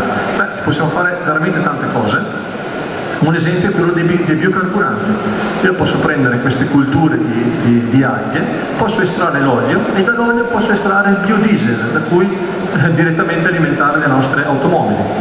È vero che questo produce CO2, ma questa CO2 viene poi ripresa dalle alghe per crescere, quindi diventa un sistema circolare e quindi sostenibile. Questa è la realtà. Posso fare una domanda? Nel momento in cui l'uomo affronta una crisi del sistema così come è sempre stato concepito, nel momento in cui questo ingranaggio perfetto della fotosintesi viene, come dire, un po' meno, ecco che c'è una soluzione per ricostruirlo in un'altra maniera. Esatto, la soluzione è quella di poter sfruttare l'energia del sole anche dove magari le piante non possono crescere. Però la luce del sole arriva. Cos'altro possiamo fare dalle alghe? Possiamo fare un numero veramente quasi illimitato di composti, possiamo produrre cosmetici, possiamo produrre degli integratori alimentari, possiamo produrre dei pigmenti naturali, possiamo produrre delle medicine, possiamo produrre dei composti che sono importanti dal punto di vista farmaceutico. Ad esempio in questi impianti, queste foto che sono prese da impianti agli Hawaii, ci sono impianti in California, in giro per il mondo, anche nella provincia di Verona. Dove? Ci sono delle aziende agricole a Rovigo? No, io conosco delle aziende a Verona, delle aziende a Vicenza, altre aziende a Firenze, in Italia comunque questa è una realtà. Noi possiamo far crescere queste alghe, le possiamo trattare in un certo modo e produrre delle molecole che possono essere di interesse. Ad esempio queste colture sono rosse perché producono un carotenoide che si chiama astaxantina, che è lo stesso carotenoide che troviamo nei salmoni, perché i salmoni sono rossi perché si mangiano queste alghe che sono ricche in carotenoide e quindi fanno diventare il pesce rosso. E questo carotenoide viene venduto sul mercato ad un prezzo che va dai 2.000 ai 5.000 dollari al chilo. Ed è il composto antiossidante più forte essenzialmente che c'è in natura. E ci sono tutta una serie di studi medici che dimostrano come l'assunzione di questi carotenoidi porta degli effetti antiossidanti, degli effetti antinfiammatori, addirittura antitumorali. E quello che noi facciamo nel corso appunto delle nostre ricerche è, tramite un progetto europeo molto importante di circa 1,5 milioni di euro che ci è stato finanziato, cerchiamo di andare ad aumentare la produzione, cerchiamo di andare a superare quei limiti che abbiamo oggi per rendere queste colture di microalghe sempre più produttive e sempre più efficienti. Allora, quello che possiamo vedere, ad esempio... Tanto complimenti per questo bellissimo progetto, veramente grazie. Vedo che il budget è sufficiente, siamo contenti del budget, vedo che c'è anche il budget. Quello è il budget. Quasi 1,5 milioni, è sufficiente? Beh, diciamo che riusciamo a fare tanta cosa. Ce lo facciamo bastare, va bene. Perché questi due scienziati pazzi alla nostra sinistra? Allora, questi due sono due dottorandi che lavorano appunto in questo ambito e come potete vedere questi sono degli impianti proprio che sono semplicissimi, che si possono fare anche in casa, in cui stiamo facendo crescere lo stesso tipo di alga che si chiama Hematococcus pluvialis, è un'alga verde, che però ad un certo punto diventa rossa. E diventa rossa perché noi la facciamo crescere in condizioni particolari, la trattiamo un po' male, la facciamo un po' arrabbiare, diciamo così. Si può far arrabbiare un'alga? Facciamo arrabbiare. D'altronde come può uno scoglio originare il mare? Esatto.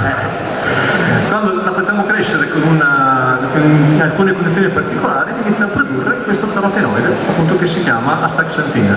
Allora noi adesso possiamo vedere queste alghe al microscopio. Il professor Ballottari ci descrive esattamente cosa sta facendo per esempio allo smartphone, perché c'è uno smartphone. Sì, perché noi abbiamo preso un campione, abbiamo messo il microscopio, però per farlo vedere alla telecamera utilizziamo questo sistema fatto in casa in cui con un cellulare andiamo direttamente a prendersi l'immagine che vedremo con i nostri occhi. E potete vedere come appunto al microscopio vediamo queste cellule che sono verdi, queste sono queste bellissime alghe, queste alghe verdi che appunto stanno crescendo nel cilindro appunto verde.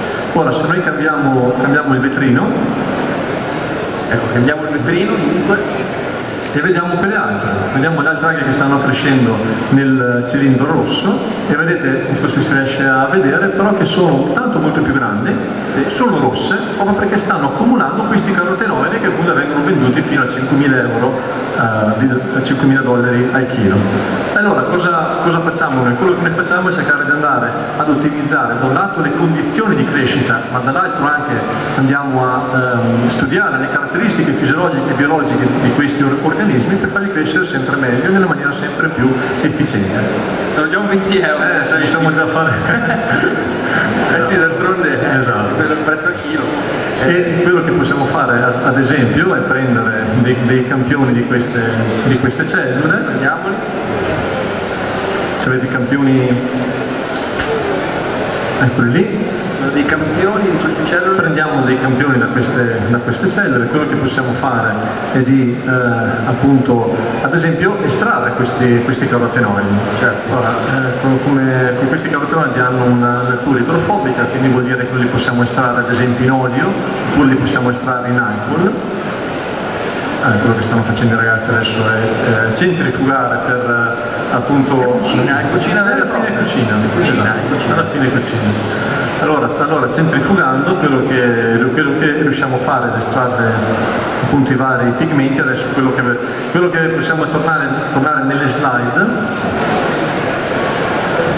Torniamo nelle slide, esatto. Grazie. Allora, quando noi estraiamo i pigmenti, poi possiamo andare a fare un'analisi di spettrometria. L'analisi di spettrometria vuol dire andare a vedere quali colori le molecole che noi estraiamo vanno ad assorbire. Ad esempio, Se io prendo un estratto della cultura che cresce appunto nel cilindro verde, ha questo spettro di assorbimento.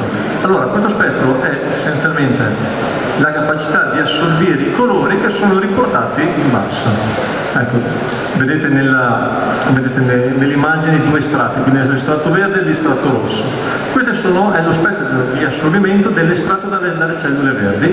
Vedete che abbiamo un buco proprio dove c'è il verde, questo è il motivo per cui sono verdi, perché la luce verde non viene assorbita.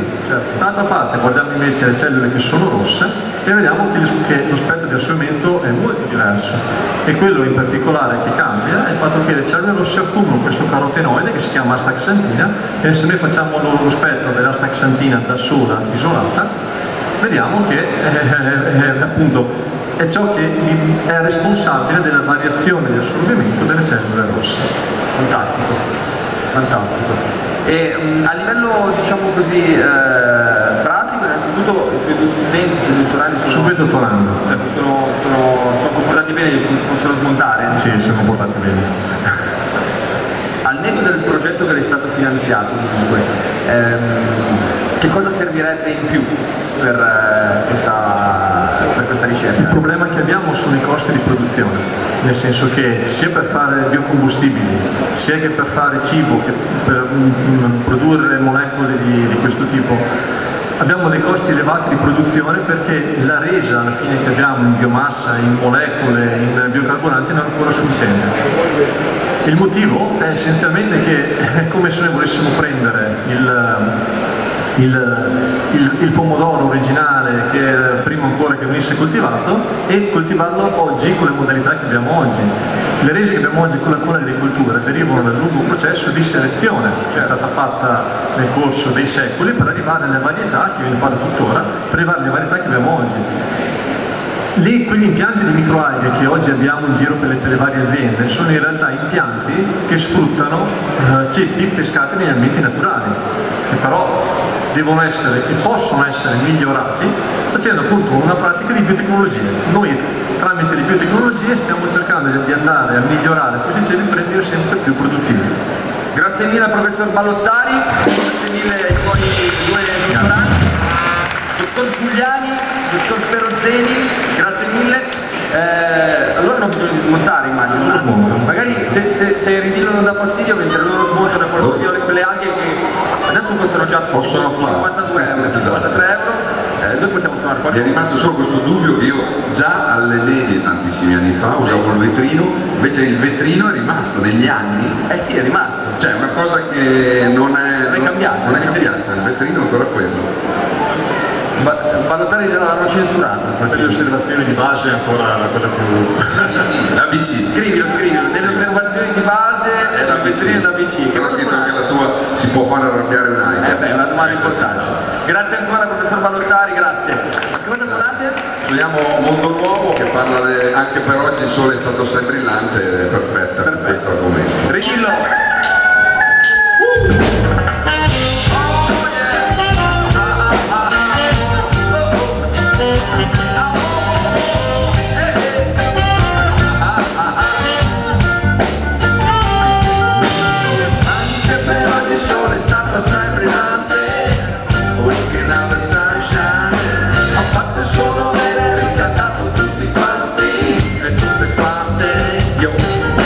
Io mi metto qui, non dico niente.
sento a me, mi sento a voi. Ringrazio Madre Terra che ci ha dato un bel ambiente, un bel ambiente, un bel ambiente.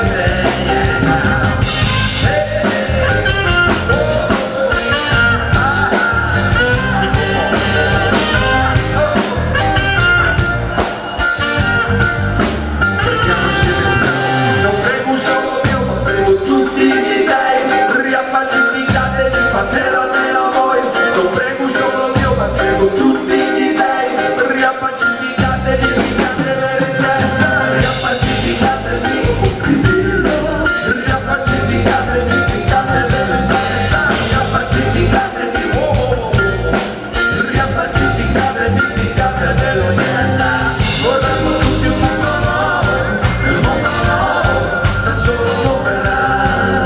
Avremo tutti un mondo nuovo, nel mondo nuovo, staremo bene sai. Anche per oggi sono stato assai brillante.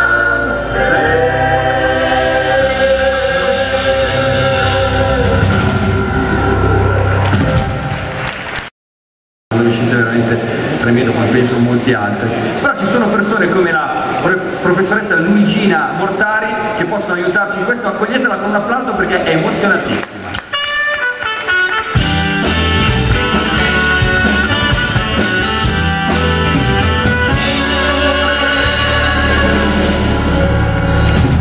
Allora professoressa, è ovvio, lei, voglio dire, c'è Dante lì che ci guarda, scienze umane, umanistica, la sensibilità mi esce, mi sgorga, quindi l'emozione la lasciamo lì, la mettiamo al centro del nostro discorso.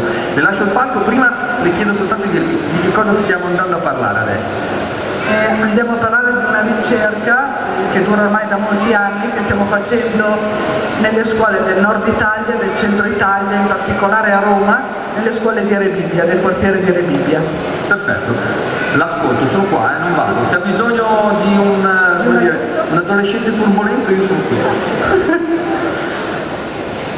Allora, parlare di ricerca nel campo delle scienze umane è molto difficile, non c'è una materia, non ci sono delle alghe sulle quali lavorare, noi ci occupiamo del pensiero. Shakespeare dice che noi siamo fatti di sogni, Seneca dice che siamo fatti di tempo, noi diciamo siamo fatti di pensieri e lavoriamo sui pensieri. C'è uno studioso importante americano che è il professor Rorty, dice che il problema più importante per noi che ci occupiamo delle scienze umane è di distinguere i problemi veri da cui parte la ricerca dagli pseudoproblemi, cioè i problemi che ci inventiamo, e che la ricerca, per essere sensata, quindi per essere finanziata, dovrebbe cercare di occuparsi di problemi veri. Per trovare i problemi veri bisogna guardare la realtà. E noi, guardando la realtà in questi tempi, già da qualche anno, soprattutto per chi lavora nelle scuole e sente quello che chiedono gli insegnanti, è che ci troviamo di fronte a problemi di comportamento. Sentiamo parlare spesso di bullismo, di cyberbullismo, di comportamenti devianti, e spesso chi si occupa di queste problematiche lavora sul negativo. Però un filosofo molto discusso, che è Heidegger, un filosofo tedesco, dice che quando si lavora sulle cose negative bisogna cercare il lato positivo, lavorare sul positivo per creare e fare civiltà. Allora noi abbiamo cercato di lavorare su un tema che è poco di moda, il tema delle virtù. Il tema delle virtù, per cominciare a fare educazione alla cittadinanza ed educazione politica già a partire dalle scuole. Quello che vedete è la pagina che noi utilizziamo quando andiamo a scuola a lavorare con i bambini, è il progetto Melarete. Melarete è una parola che abbiamo composto noi, è composta da due parole greche, melete, che significa cura, e arete, che significa virtù. Perché ci occupiamo di queste due parole? Paul Ricoeur, che è stato un grande filosofo francese, ad un certo punto della sua carriera ha cominciato ad occuparsi, anche lui come fanno sempre i filosofi al termine della carriera, ha cominciato a occuparsi di educazione e di politica, di applicazione del pensiero. E in un testo molto importante, Etica e morale, scrive che la cosa più importante è imparare ad aver cura e che la politica è aver cura di sé, aver cura degli altri e aver cura delle istituzioni. E questo è il lavoro che noi facciamo con i bambini. E partiamo, quando lavoriamo con i bambini, partiamo dalla filosofia. Perché partiamo dalla filosofia? Perché spesso noi abbiamo un'idea un po' falsa di pensare dei bambini. Sanno fare dei pensieri molto grandi e noi spesso banalizziamo le menti. Un grande cibernetico, von Foester, distingue le domande che usiamo a scuola, non solo a scuola con i bambini ma anche all'università. Lui distingue tra domande legittime e domande illegittime. E stranamente le domande illegittime sono quelle che hanno una risposta sicura. Quindi se noi insegniamo ai bambini a risolvere i problemi aritmetici tipo peso lordo, tara, peso netto, dice von Foester, sono domande illegittime perché hanno già una risposta. Se io chiedo a un bambino che cos'è il bene o che cos'è il male, dice queste sono domande legittime, perché non c'è una risposta certa. E io invito i bambini a pensare. Hannah Arendt, che è stata una grande filosofa del secolo scorso, dice che le domande più importanti che dobbiamo frequentare ogni giorno sono quelle che lei definisce unanswerable question, cioè domande irrispondibili. In questo passaggio dell'Alcibiade noi leggiamo i testi di filosofia con i bambini, è un passaggio importante perché Socrate, parlando con Alcibiade, dice che la cosa che bisogna imparare in primo luogo è quella che viene chiamata l'epimelei eutu, cioè in greco aver cura di sé. Questa è una cosa importante che va ricordata anche agli studenti all'università nostri di scienze umane, perché spesso noi parliamo di politica, di comportamento, di azioni, e se andiamo a recuperare le radici del nostro pensiero, il pensiero da cui noi siamo nati, ad un certo punto Socrate in quest'opera, che ai bambini piace tantissimo, quando parla con Alcibiade, dice che Alcibiade dovrebbe imparare una cosa importante, visto che vuole diventare un governante di Atene, e Alcibiade chiede cosa deve imparare Socrate, e Socrate risponde: per imparare a governare la città, a governare con giustizia, con di che, bisogna imparare ad aver cura di sé, perché la giustizia, la politica, scusate, è aver cura degli altri, e non puoi aver cura degli altri se non imparando ad aver cura di sé. Ecco perché noi facciamo tutto il lavoro dell'educazione con i bambini a partire dal concetto di cura. Tento di far passare. Ecco, l'altro punto che fa da riferimento alla nostra ricerca è un altro passaggio che troviamo nel Fedro, un passaggio che viene dimenticato in genere quando si studiano queste opere nei corsi di filosofia. C'è una frase, un'espressione molto breve, sono le prime tre parole che voi vedete, quelle in greco, talla, osa e rastà, tradotte in italiano sono le cose degne d'amore. Socrate dice: quando tu hai cura dell'anima, perché l'educazione è aver cura dell'anima, devi aver cura di portare l'anima, che per noi è la mente, a pensare alle cose degne d'amore, le cose più grandi. E quali sono le cose degne d'amore? Sono le idee più importanti, le idee di giustizia, l'idea di virtù e l'idea di verità e l'idea di saggezza. Un mio collega che lavora all'Università di Pennsylvania, che la Penn State in Pennsylvania, sta facendo la nostra stessa ricerca, ha chiesto degli studenti universitari se usano frequentemente queste parole. Alcuni studenti non le conoscevano. Cosa voleva dire phronesis, che saggezza? Sono parole dimenticate. Invece i bambini, quando lavoriamo con loro, queste parole le conoscono. Ma come facciamo a lavorare con i bambini? Perché il problema più difficile è pensare con i bambini, aiutandoli a fare pensieri grandi senza condizionare il loro pensiero, perché se noi condizioniamo il loro pensiero non facciamo un lavoro di educazione, facciamo un lavoro di condizionamento. Allora lo sforzo di un ricercatore fa questa cosa strana di inventare le storie. Noi abbiamo inventato delle storie con dei problemi etici per ragionare con i bambini. Perché le storie? Ce lo insegna una filosofa inglese, Iris Murdoch, che dice che la letteratura, prima ancora che la filosofia, è il fondo a partire dal quale pensare. E Martha Nussbaum, che studia la Murdoch, quando insegna alla School of Law di Chicago, e quindi insegna filosofia del diritto, non insegna coi manuali, ma insegna leggendo Dickens, leggendo le opere dei grandi narratori. A partire da lì solleva dei problemi e tutto il lavoro che viene fatto in classe con gli studenti universitari sono discussioni attorno alle grandi questioni. Allora noi inventiamo le storie e discutiamo con i bambini di queste storie. Voi vedete, questa è una storia che ha per soggetto il merlo, Teteto, poi c'è lo scoiattolo e poi c'è la marmotta. Io adesso le faccio scorrere, ma non abbiamo tempo. Noi abbiamo i nostri collaboratori che dipingono le storie. Vediamo un po' di farle scorrere. Ecco. Poi alla fine ai bambini vengono poste queste domande. Che cos'è il bene? Che cos'è la cura e che cosa sono le virtù? Sembrano domande semplici, in realtà da un punto di vista cognitivo sono le più difficili, sono quelle che in fenomenologia chiamiamo le domande idetiche, perché chiedono di individuare l'essenza delle cose.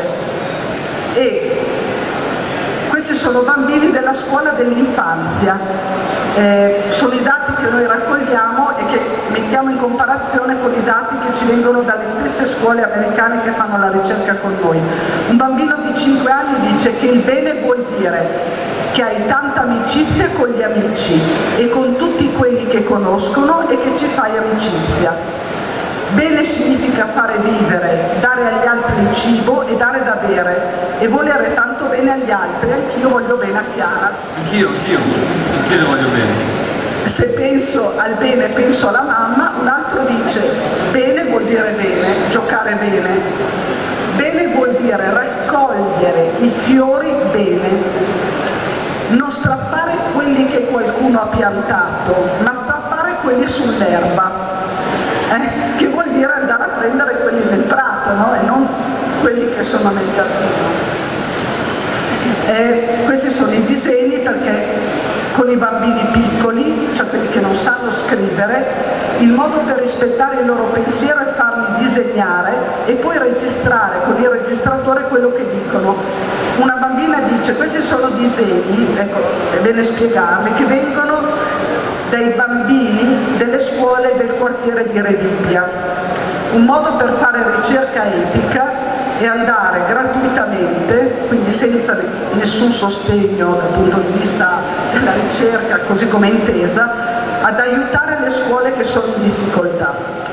E quello che abbiamo trovato andando in queste scuole, che sono i bambini quando aprono la finestra vedono veramente le mura del carcere di Rebibbia e molti di questi hanno i loro genitori in carcere, abbiamo trovato una qualità di pensiero, di un'intensità e di una ricchezza che non avevamo previsto. Bambini di 5 anni, bene è quando qualcuno ti vuole tanto bene e ti dà gli abbracci. Uno potrebbe dire, ma è un pensiero banale. Non è banale, perché questo è solo un pezzetto di tutti i pensieri che loro dicono. Quando dice ti dà gli abbracci, il bambino che l'ha scritto, anzi è una bambina, la bambina che ce l'ha detto, ha sottolineato che lei non ha nessuno che la abbraccia, perché suo papà è in carcere e la sua mamma l'ha abbandonata. E quindi dice la cosa importante è quando senti che qualcuno ti tiene vicino. E noi sappiamo che lo sviluppo cognitivo è molto legato allo sviluppo corporeo e che se attraverso il corpo sentiamo benessere c'è anche benessere nella mente. Un altro bambino invece che non ha problemi sul piano familiare lo vedi dalle risposte, lui ti dice bene e quando si sta bene al mare. Ce n'è un'altra interessante, non le posso leggere tutte, ma solo per dare un esempio. Secondo me il bene vuol dire stare bene con gli altri e condividere la nostra amicizia. I bambini collegano in genere il concetto di bene e della politica all'amicizia, quindi anticipano un pensiero importante che è quello di Aristotele, che dice: non c'è politica se non c'è amicizia nella città. E se non coltivi l'amicizia tra le persone, le relazioni sono strumentali e non ci sarà mai una politica vera che fonda una comunità. Quindi i bambini, come sanno i filosofi che lavorano con loro, anticipano in genere i pensieri della grande filosofia. Anche la terza frase è importante: la parola bene vuol dire quando tutti stiamo bene e non solo uno sta bene. Quindi c'è una visione del bene che esce dai confini individuali e individua il benessere nel fatto che si deve stare tutti bene insieme. Leggo la terza delle tre che avete qua: stare bene è stare bene spiritualmente. Questi sono bambini di 9-10 anni di quarta elementare. Quando la ricercatrice chiede: ma cosa vuol dire stare bene spiritualmente? Stare bene con il nostro corpo, stare bene con il nostro cuore, stare bene con la nostra mente, ma che per fare questo dobbiamo stare bene anche con gli altri. Però allora, faccio una domanda a questo punto, se posso. Visto che si parla di ricerca dello storytelling, che impatto può avere lo storytelling, diciamo così, sulla nostra vita in termini quotidiani? Se queste ricerche portano ad ottenere questo tipo di risultati magari un po' materiali, no? Cervello economico di nuovo attivo, oppure se invece hanno altri obiettivi? No, raccontare ha come obiettivo con loro, con i bambini, di facilitare la esplicitazione del proprio pensiero. Una buona parte del processo educativo viene inteso come istruzione, l'altro è una scatola, tu devi mettere le idee dentro la scatola dell'altro. Se tu chiedi al bambino di raccontare, di esprimere, cominci ad attivare la sua mente ad essere produttiva e il pensiero, anziché essere solo ricognitivo, diventa un pensiero generativo. La maggior parte delle abilità cognitive si sviluppa entro i 9 anni, quindi è importante che le prime azioni sviluppino tutte le capacità di pensiero possibili, soprattutto insegnare ai bambini che non devono solo ricevere, che non devono solo immagazzinare, ma devono diventare produttori di cultura. Questo è il senso dello storytelling. Grazie mille alla professoressa Regina Montari. Ha visto? A me non è sembrata per niente emozionata, sinceramente. È stata benissimo, grazie. Le lascio guadagnare l'uscita perché nel frattempo i Ridillo dovrebbero aver completato la loro opera. È un'opera degna di tutte le cose bellissime che abbiamo appena ascoltato? Leggiamole insieme, dai, ma secondo me sì. Allora, ripetiamo che queste sono tutte frasi catturate diciamo, da ciò che è stato detto su questo palco questa sera. Così, un po' che sono rimaste come degli appunti, sì, quasi una roba Twitter, quindi molto... James Joyce, è flusso di coscienza questo, ok. Quindi leggile tu, dai, che sennò sembra che l'abbia scritta io, infatti l'ho scritta io. Ma la musica è così triste, per forza. Beh, diciamo che il ritornello va in maggiore. Ah, ok, lei è in minore, come fai poi questa parte? Partiamo in minore perché bisogna, insomma. Bisogna partire in minore. Allora, il sale della nostra vita quotidiana. Ce l'abbiamo anche di là, riusciamo a mettere, tu sei collegato, allora ci appoggiamo là, dai. I Redillo si fanno la regia da solo, hai visto? Allora, cioè così, te lo giro così, guarda, così sei illuminato. Il sale della nostra vita quotidiana. Tante persone non sanno che esistono dei robot. Davvero? L'ho detto io? No, non l'ho detto io questo. Vai avanti tu, dai, leggi. Poi da una parte c'è il fucsia, dall'altro l'azzurro, vi ricordate che è stata detta questa frase? Poi la maggior parte della gente ha risposto Vasco, si può fare arrabbiare un'aica. Questo è incredibile. Siamo fatti di pensieri e i bambini sanno fare pensieri molto grandi, molto bella. Molto bella. Le cose degne d'amore, se penso a bene, penso alla mamma. E poi c'era quest'ultima frase: stare bene con il nostro corpo, stare bene con il nostro cuore, stare bene con la nostra mente. Io direi, proviamo a vedere quello che sta. Vediamo cosa dice. Vediamo addirittura se abbiamo un ritornello cantabile da tutti, insomma. Proviamoci, vi lascio il palco, è la instant song dei Ridillo questa sera qui a Verona, dal vivo.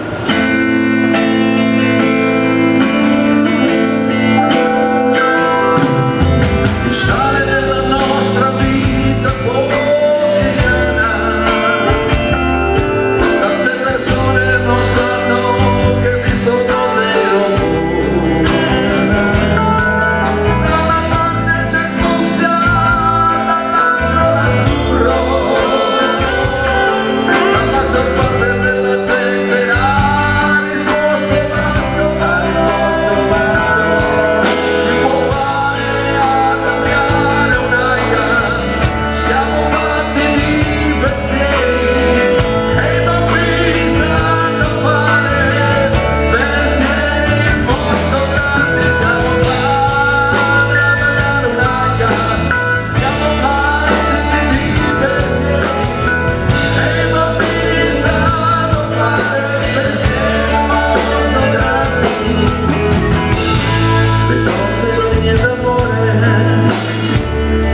grazie davvero. Grazie a voi. Era la lista che l'hanno scritta stasera, mentre noi parlavamo, anzi mentre i professori parlavano, io volevo